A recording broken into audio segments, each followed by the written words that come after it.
Bom, amigos telespectadores, estamos começando com mais um programa Justiça, Direitos e Obrigações. Só lembrando, o nosso programa é uma realização da FACIMP, Faculdade de Imperatriz. Nós só podemos estar aqui presentes transmitindo informações e conhecimentos na área jurídica devido ao apoio dessa instituição de ensino superior. Mandem sugestões para o nosso programa, mandem perguntas, comentários para o nosso programa. Nos ajude a construir o nosso programa para que ele atenda às suas necessidades. O nosso e-mail é pauladvjuridico@hotmail.com pauladvjuridico@hotmail.com. Visite o nosso site paulodiejunio.com. Lá você vai encontrar diversas informações da área jurídica, notícias e também nossos vídeos, nossas entrevistas, nossas conferências aqui realizadas no nosso programa. Bom, hoje nós trouxemos para bater um papo o ilustre professor e advogado Dr. Demóstenes, que é especialista em Direito Eleitoral e ministra aulas na Faculdade de Imperatriz também sobre essa matéria. Bom, professor Demóstenes, o tema que foi proposto hoje é a reforma política e a moralidade na política brasileira. Eu já inicio a nossa conversa, já lhe agradecendo pela disponibilidade de aqui estar presente, e já inicio a nossa conversa indagando qual o conceito, qual a finalidade dessa reforma política. A reforma política, meu amigo Paulo, ela consiste em estabelecer regras que possibilitem fazer com que a sociedade tenha bons candidatos para exercer a representatividade brasileira. A reforma política consiste em elaborar leis que possam estabelecer condutas dos candidatos e condutas dos eleitores na escolha destes. Ok. Mas em que panorâmica, contexto histórico essa reforma está inserida? É um tema atualíssimo. Tanto é verdade que o Congresso Nacional, nesse exato momento, está em fortes debates no sentido de criar e mudar essas reformas políticas. Eu costumo dizer o seguinte, que desde a proclamação da República, lá em 1889, o Brasil precisa de reforma política. Porque a cultura do Brasil, infelizmente, foi sempre deixar pendentes regras importantíssimas no que diz respeito a aspecto político, no que diz respeito à democracia. Depois da Constituição de 1988, ficaram alguns assuntos ainda pendentes para que fossem solucionados pela sociedade brasileira, tal como a escolha de parlamentarismo, presidencialismo, que ficou só depois da Constituição de 88, e atualmente a reforma política ela vem sendo um anseio, uma reclamação, uma exigência da sociedade, sobretudo nas manifestações que ocorreram no ano de 2013, onde a maior motivação para a sociedade de ir reivindicar nas ruas foi exatamente a reforma política. E é por isso que hoje o Congresso está, em passos de tartarugas, promovendo essa reforma política. Então, a nossa democracia representativa, ela tem problemas? Ela não está satisfazendo os anseios sociais? A reforma política, uma das maiores finalidades dela é exatamente essa. Vivemos atualmente numa crise da representatividade, numa crise da democracia. Não adianta só nós termos o direito de votar. Não adianta nós termos o direito de escolha, o direito de dizer àquele candidato quem votou foi eu. Isso é muito pouco para as regras eleitorais. Atualmente, um dos maiores desafios para a política nacional é fazer com que nós tenhamos uma verdadeira democracia. E o que é uma verdadeira democracia? É fazer com que o resultado das urnas seja uma verdadeira expressão, uma manifestação de vontade da sociedade, de uma vontade consciente. Digo isso porque o que passamos atualmente é uma crise no resultado das urnas. O resultado das urnas ele não vem não necessariamente decorrente da vontade, mas da vontade daquele que tem mais condições financeiras, da vontade daquele que tem mais poder político, da vontade daquele que tem mais poder econômico. Sobretudo no que diz respeito à compra de voto. Tudo isso vem influenciando a democracia. O resultado das urnas, ele não é uma manifestação da vontade, não é oriundo de um debate consciente através de propostas. É um resultado proveniente de disputa por aquele que tem mais poder econômico, mais poder político. Enfim, concluída essa questão, nós podemos dizer que a sociedade que hoje exige dos políticos que não sejam corruptas, para colocar esses políticos lá, a sociedade foi corrompida. Desde a origem que é da origem da escolha, né? Hoje não adianta eu dizer que fulano ganhou, que fulano foi o mais bem votado. Aquele resultado ele tem que ser oriundo de um debate consciente, de uma manifestação consciente. E não oriundo de uma manifestação e do bolso. O bolso não pode ser preponderante em relação à vontade e à consciência política da sociedade. É uma vontade viciada, né, fraudulenta. Não tenha dúvida. Ok. E os nossos tribunais superiores, especialmente o TSE e o STF, qual tem sido a postura deles? Olha, eu diria que do ano de 2004 para cá, sobretudo o Tribunal Superior Eleitoral, ele tem adotado uma nova postura de fazer com que haja um efetivo respeito ao artigo 14, parágrafo 9º da Constituição Federal. A Constituição Federal ela é bem clara que o Instituto da Inelegibilidade tem por finalidade analisar a vida pregressa do candidato. Tem por finalidade fazer com que o resultado das eleições ele não seja contaminado pelo poder econômico, pelo poder político e principalmente por aquele que detém a capacidade de comprar votos. Essa é a nova postura do TSE, fazer com que o resultado das urnas não seja contaminado por esses fatores negativos.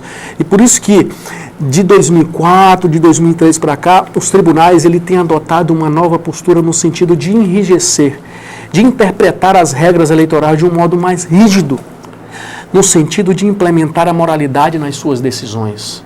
Porque não adianta a sua sociedade escolher.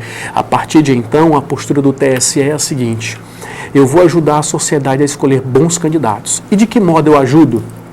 Impedindo com que candidatos fichas sujas, com aqueles candidatos que não tenham demonstrado um passado decente, fazer com que eles sequer possam concorrer às eleições. Esse é o objetivo do TSE, considerando que, infelizmente, nós não temos um histórico, eu diria, que saiba ainda votar. E o TSE, junto corroborado também com as decisões do Supremo Tribunal Federal, fazendo com que os candidatos que tenham uma ficha histórica no manuseio de recursos públicos, na prestação de conta, nas suas condutas profissionais, que eles não possam sequer vir a concorrer, a pôr seu nome para a sociedade. Tanto é que de lá para cá nós já tivemos deputados, senadores e até governadores que foram cassados dos seus mandatos por condutas ilícitas, tanto na campanha quanto condutas no exercício dos seus mandatos. Ok. Já que o ponto é a postura do TSE e do STF, nossos ministros, né? Nossos ministros. Hoje nós estamos vivendo algo peculiar, diferente do que vem acontecendo ao longo da história. Hoje nós sabemos, a sociedade sabe, né? Em uma das nossas conversas, o doutor mesmo já expôs que a sociedade sabe quem foi que tomou o dinheiro, quanto foi, de que forma foi. Ou seja, é público isso. Poder executivo, poder legislativo está todo corrompido. A sociedade está corrompida. E o nosso poder judiciário, especialmente aos ministros, considerando que a forma de escolhas deles é por indicação. Nós podemos confiar, de fato, em nossos ministros, especialmente o que compõe o TSE, os ministros que compõem o STF de um modo geral. Nós podemos realmente confiar ou temos que confiar? É uma pergunta muito inteligente, professor Paulo. Nós vivemos regido pelo sistema de freios e contrapesos. O que é isso? Existem a divisão de funções, o poder dividido em funções, legislativo, executivo e judiciário. Esse sistema de freios e contrapesos significa dizer que um poder fiscaliza um ao outro. Um freia e limita o outro. A forma como o executivo fiscaliza o judiciário é indicando bons nomes para compor aquela corte. O legislativo fiscaliza as contas, as despesas, os atos políticos e administrativos do executivo. Ou seja, os poderes eles atuam no sentido de defender os princípios fundamentais da Constituição, fiscalizando um ao outro. A escolha dos ministros é uma manifestação do executivo. Eu entendo o seguinte, que todas as decisões do Supremo Tribunal Federal não são decisões pessoais. Ali é um colegiado.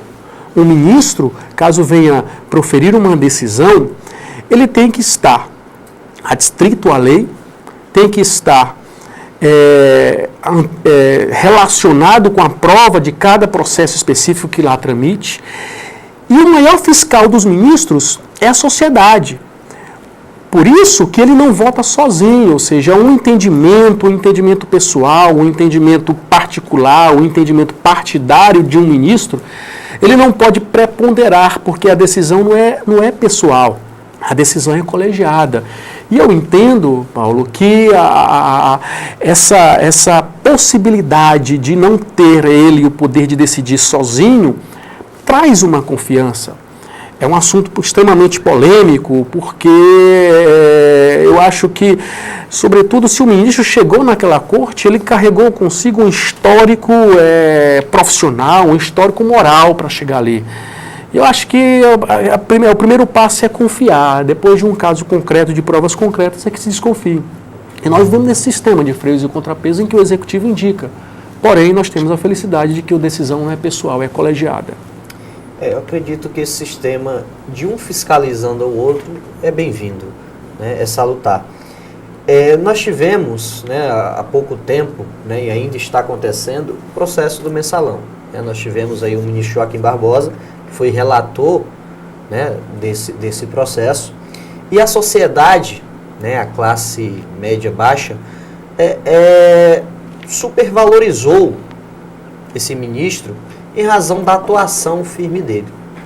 Mas uma outra classe da sociedade, uma outra parcela da sociedade, criticou esse ministro pela postura que ele tomava diante, inclusive, de advogados, diante, inclusive, de juízes federais que reivindicavam determinadas questões administrativas e não foram atendidos por ele. Qual a postura ideal de uma pessoa que ocupa um cargo tão relevante, né, de tanto poder em nosso país? Ter o compromisso com a Constituição Federal. Essa é a postura que todo ministro deve ter. Ter um compromisso com os princípios fundamentais desta República. Essa pergunta, meu caro Paulo, desde a criação do STF, até mesmo os outros tribunais que o antecederam, pela primeira vez na história, se viu falar, se viu de modo concreto, com decisão transitada e julgada, uma condenação de um político pelo STF na esfera penal. Ou seja, sobretudo, entendo, a sociedade estava acompanhando, estava pressionando, estava fiscalizando as condutas dos ministros. A conduta do ministro Joaquim Barbosa, de forma uma conduta, eu diria, histórica, desde a independência do Brasil até hoje. Não só pelo fato de ter sido a primeira decisão condenatória, definitiva para um político, sobretudo políticos do alto escalão, mas essa conduta, ela teve como maior mérito efetivar, aplicar e respeitar os princípios constitucionais, sobretudo o princípio da moralidade com a coisa pública, que por questões culturais anda desacreditada. Não é um problema isolado atual, é um problema histórico, e que felizmente se viu pela primeira vez um respeito e uma coerência aos princípios constitucionais vigentes nesse país. Ok. Bom, amigos telespectadores, vamos fazer um pequeno intervalo. Nosso primeiro bloco está se encerrando, mas não saiam daí, já já voltamos com mais reforma política. Vamos discutir aqui alguns pontos. O Dr. Demóstenes vai trazer alguns pontos da reforma política que tanta sociedade está vendo aí na mídia nacional. Não saiam daí, já já voltamos.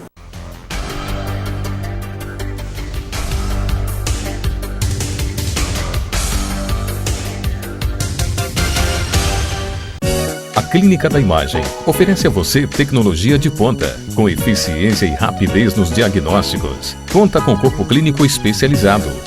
Raio-X, Clínica da Imagem. Mamografia, Clínica da Imagem. Tomografia computadorizada, Clínica da Imagem. Ultrassonografia, Clínica da Imagem. Atendimento das 7 às 19 horas na Rua João Lisboa, esquina com Rua Maranhão. Clínica da Imagem, pioneirismo em diagnóstico por imagem.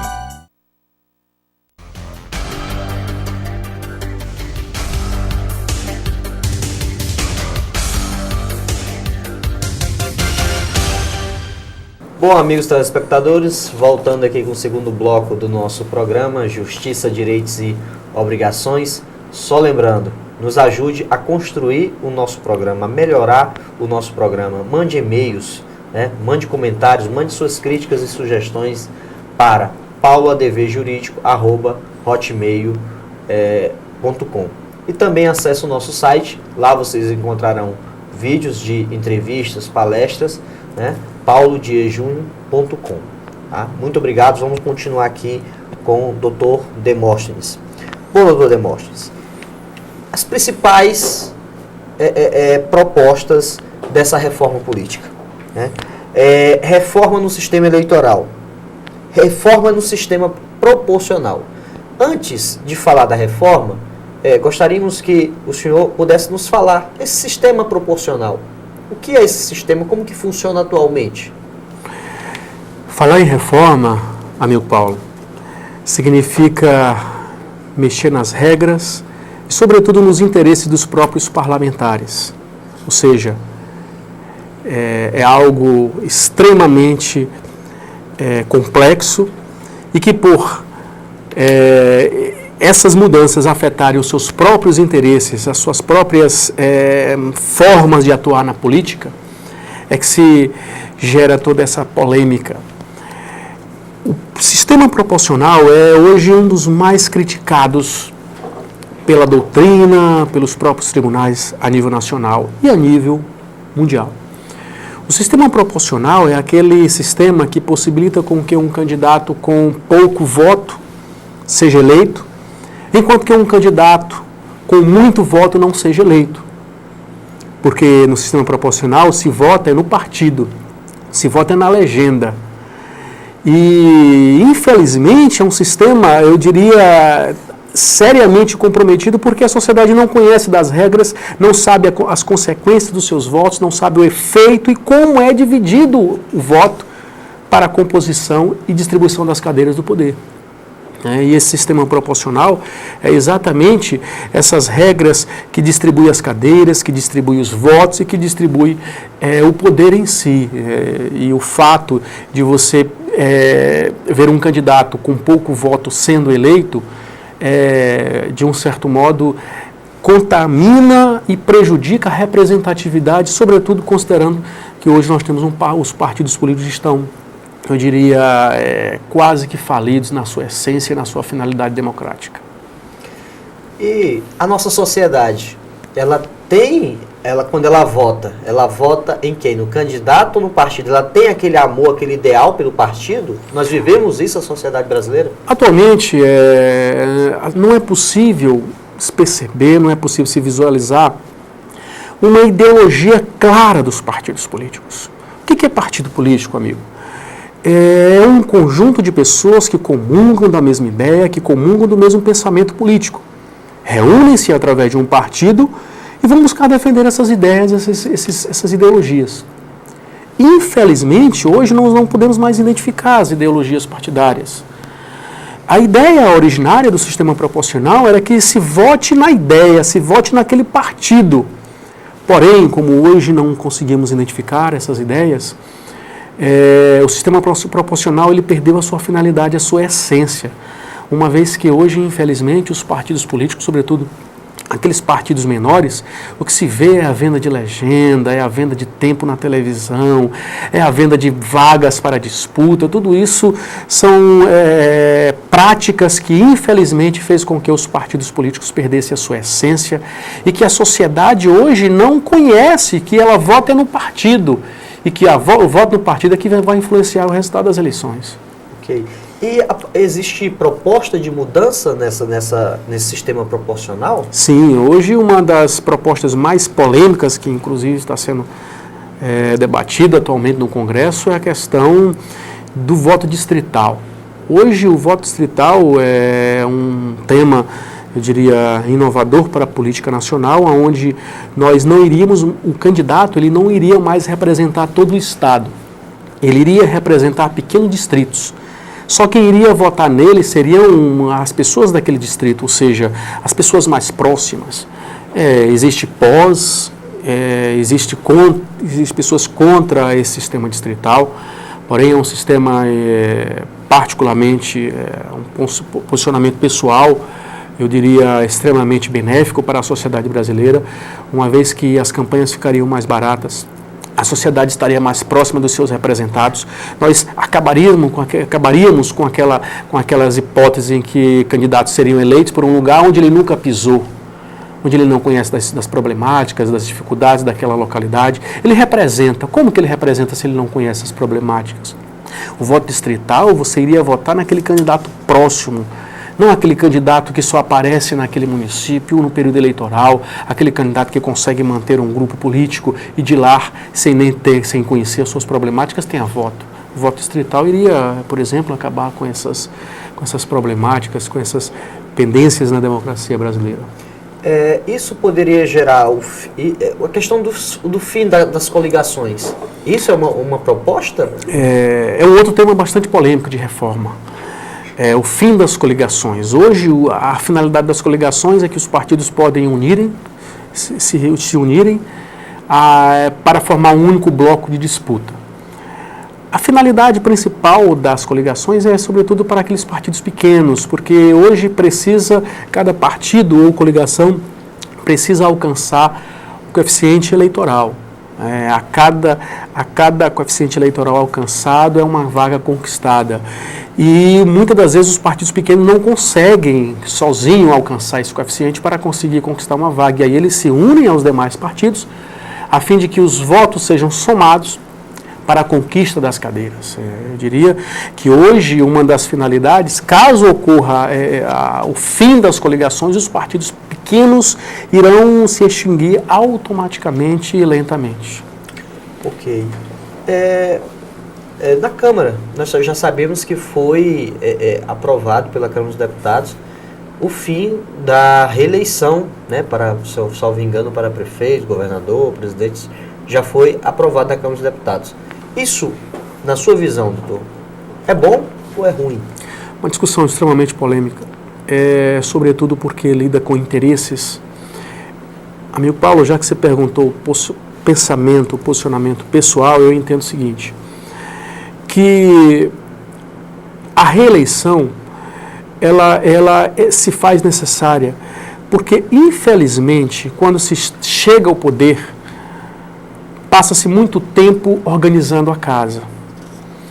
Perde-se muito tempo implementando uma organização, um conhecimento, porque hoje a coisa pública ela ainda é muito escondida. E quando se chega, tudo é surpresa, tudo é novidade, tem muito para se organizar.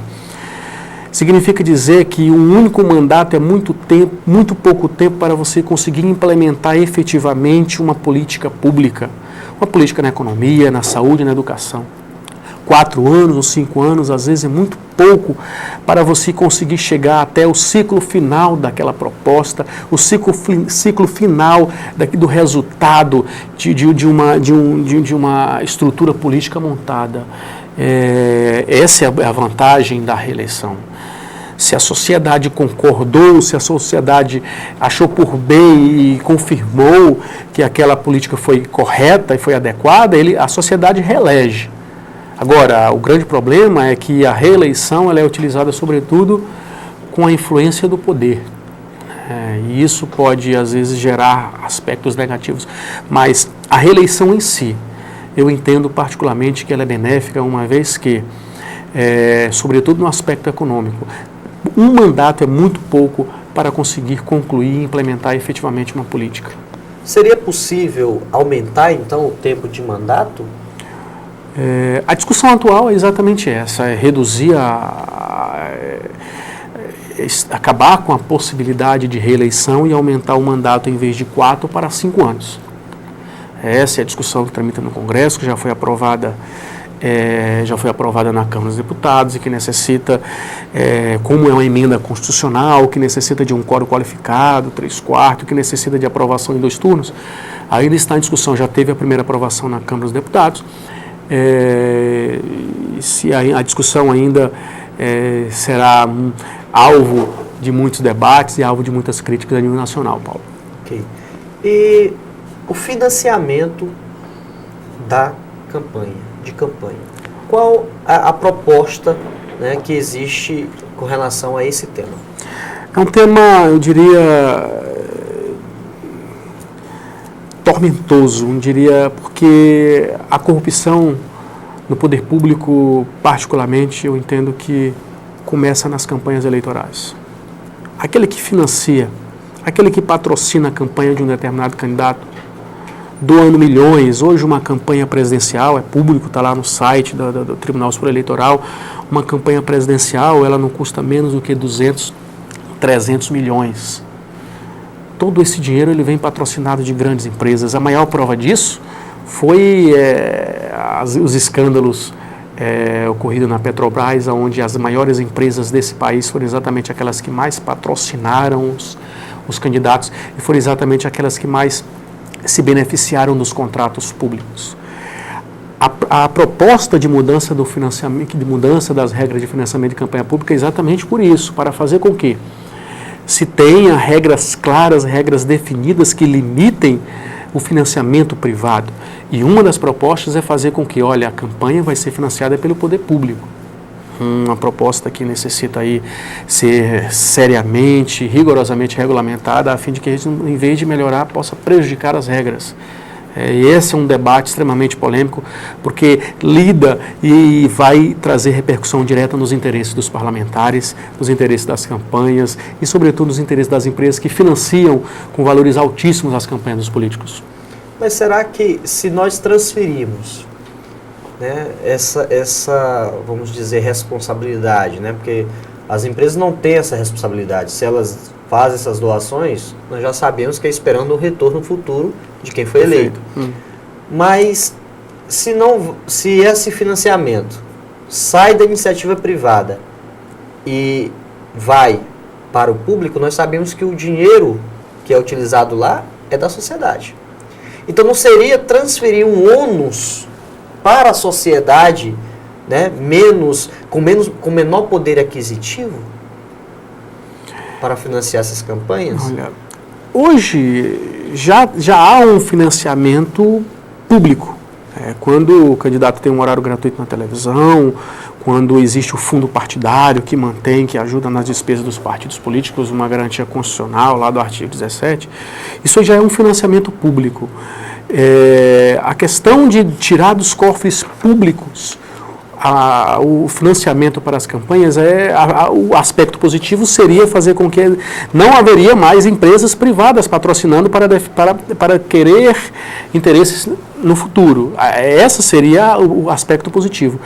O aspecto negativo é caso não se tenha uma fiscalização do candidato, poder receber o financiamento público e também, de modo escuso, receber financiamento privado. ou seja, não seria muito prático e solucionável manter os cofres públicos financiando as campanhas públicas. Nesse caso, teríamos que ter fiscalizações e regras claras, a fim de que, se for financiamento público, somente as verbas públicas possam financiar. E ter, um palanque não baseado naquele que tem mais recursos públicos, mas um palanque com base em propostas, com base em ideias, com base em soluções para as problemáticas. Sairmos da influência econômica para partirmos para a influência do debate, para a influência de soluções concretas. Nós só esperamos que esse financiamento público não seja simplesmente mais uma forma de desvio de dinheiro público, né? Justamente isso que o doutor falou. É necessário uma fiscalização estabelecendo limites, né, para esse financiamento. Um outro tópico interessante que não podemos deixar de mencionar é com relação ao voto, né? Hoje, segundo a nossa legislação, o voto é obrigatório. Existe proposta de alteração nesse sentido também? Tramita no Congresso Nacional, dentre as regras de reforma política, fazer com que o voto seja facultativo. Mas eu costumo sempre lembrar o seguinte: hoje o voto é facultativo. O que é obrigatório é apenas o comparecimento à justificativa nas urnas. O que é obrigatório é o registro, é tirar o título. Isso é obrigatório. O voto em si é facultativo. Porque hoje, quando você chega à urna, amigo Paulo, você tem lá duas teclas, né? Branco, né? Ou não votar, ou seja, tu não é obrigado a votar. O que é obrigatório é você comparecer à urna, seja no dia da eleição, ou seja, posteriormente, em outro local, em outra zona, justificando, né? E essa discussão é extremamente polêmica, porque parte dos cientistas dizem que o voto facultativo ainda nós não temos uma sociedade culturalmente preparada para de escolha se irá ou não votar, comparecer nas urnas. Ou seja, a nossa sociedade, infelizmente, ela não é envolvida, não é antenada, não se envolve com as problemáticas políticas para poder se facultar de modo mais absoluto e mais intenso o voto. Ok. Bom, doutor, nosso tempo está se esgotando, mas ainda vamos fechar, né, nossas perguntas mais diretas sobre o tema, sobre a questão da lei da ficha limpa, né? Lei da ficha limpa. Creio que se criou uma grande expectativa a respeito da efetividade dessa lei. Ela vem cumprindo o papel, a finalidade, vem atingindo a finalidade que foi criada, né? Ela não deveria ter resolvido os grandes problemas a fim de que não se tivesse uma reforma política dessa natureza, com essa envergadura? Qual a atuação dela, da lei da ficha limpa, a aplicação dela está sendo efetiva? A lei da ficha limpa, a finalidade dela é expulsar do cenário político aqueles que não tiveram um passado decente com a coisa pública, através do Instituto da Inelegibilidade, que hoje é regulada pela Lei 64/90.